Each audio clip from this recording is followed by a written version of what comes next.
this video is to help with the sewing up of Liz the Dodo.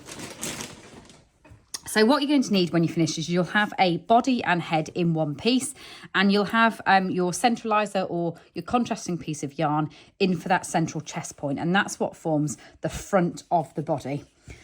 So stuff the body and head in one piece. I'm using a polyester stuffing here, and as much as possible I try and keep it in one piece rather than rolling it up into separate balls. So push that in using the heel of your hook.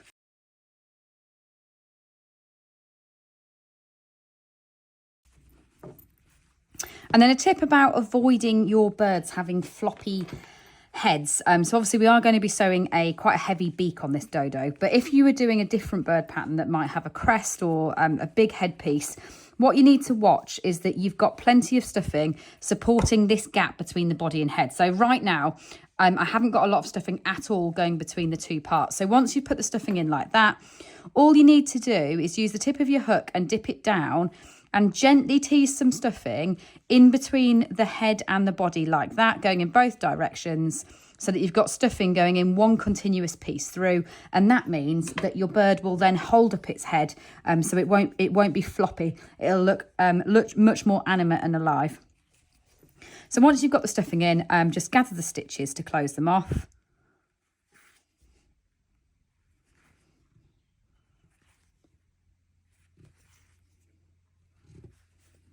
In and around a stitch like that.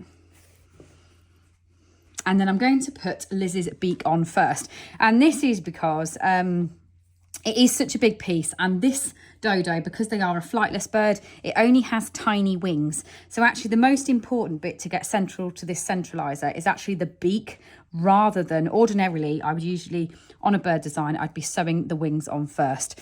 So take your dodo's beak, and you have got a much wider area on the back of the head and a definite hook on the tip of the beak like that.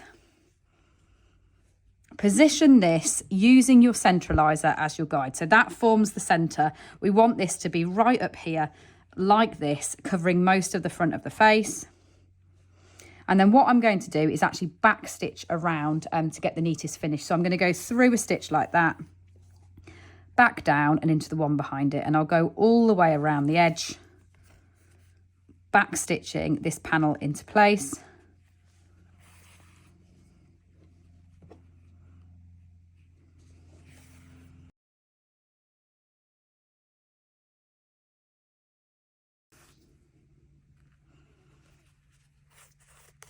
And that's it. So that is the face and beak in position. So next I'm going to put the legs on. So all I've done is I've sewn in all the ends on the legs like that. I've put a little bit of stuffing into the thigh. And then I'm just going to close off that leg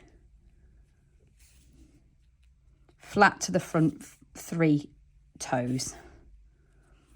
So I've got the front 3 toes there. Pop that into place.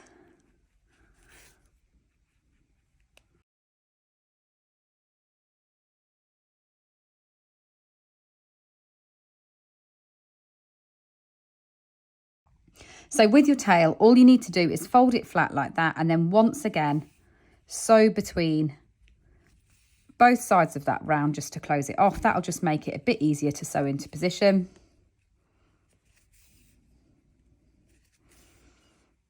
And then all you need to do is turn that around, line it up between your back 2 legs like that, and I'll sew both sides of it into position. So I'll sew it across around like that, and sew straight across one side.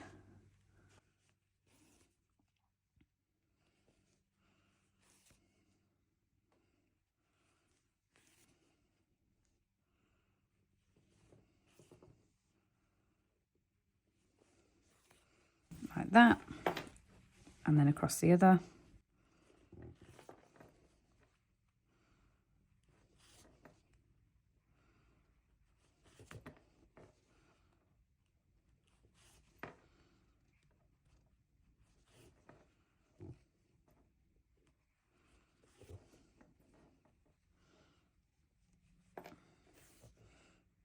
And then to add her wings, she's got 2 small wings like this. So I've left a long length on each part as I've made it, and that just makes it much easier when I am sewing up, that I don't have to rejoin them. So I'll just gather those last few stitches at the tip like that, and then take that yarn back through to the point of the wing, like that. And then position these just around there on the body. So I'm about halfway between the head and the tail.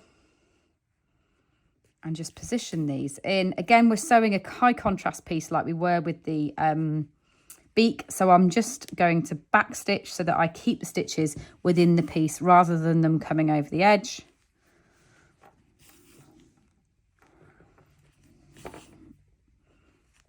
There we go. So that's one on. Same thing on the other side. I'll just use the lines to make sure that I'm symmetrical.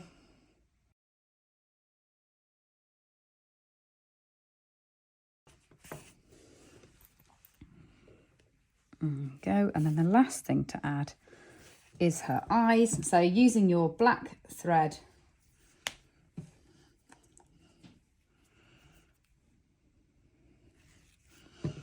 all I'm going to do is come through